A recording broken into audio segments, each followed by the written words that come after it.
Good morning. It's Market Day Report. So glad you're spending your Monday with us. All right, let's look at the corn market. We're open and trading this morning in the red, down 2 pennies on the December at 4.29. That's just a tick off of the day's low. The deferred contracts are also lower in morning trade. How do we start the week for beans? Bit of a rally on the November, up 3 1/4 at 10.20, and I say a bit of a rally. It's actually at the bottom of a 5 3/4 cent trading range. January, penny higher, 10.31 1/4. Deferreds are lower. Now to the wheat market. We'll start with Chicago, 16 1/2 lower on the July at 5.88 1/2. Hard red, July contract, 5.83 1/4. That's down 12 1/4. Minneapolis, 11 1/2 lower on the December at 5.86 1/4. And let's make it basically a hat trick, if you will, with December cotton, down 38 points at 70.60. Let's go to Whitehall, Maryland. That's where we'll find Ben Hushon, certified crop advisor with the mill.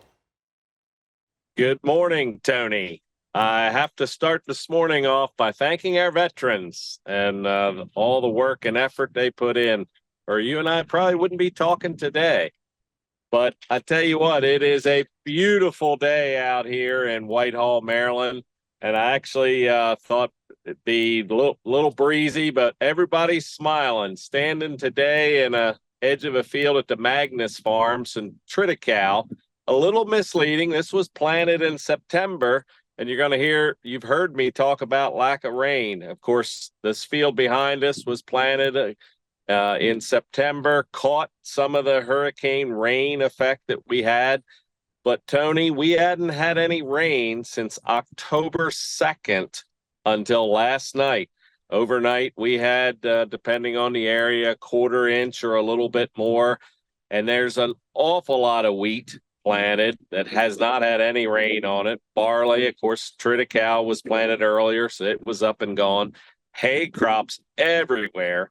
Pasture, we had some folks that, said their pasture had stopped growing, hadn't turned brown, but wasn't doing any growing. We've got all this warm weather, and folks that are doing grazing or need to forage, certainly we're hoping to catch a rain. And might I add, cover crop. An awful lot of cover crop was put out in both Maryland and Pennsylvania without any rain since October 2nd. So we are smiling and thankful this morning. Well, Ben, it's so good to see green behind you there. So thanks for taking a moment to visit with us. Come back and see us next week. Ben Hushon with the mill. All right, coming up in just a moment, we'll break down livestock futures for you. We'll look at cattle, we'll look at hogs, and also that meat demand monitor. It's coming up. Market Day Report continues in a moment.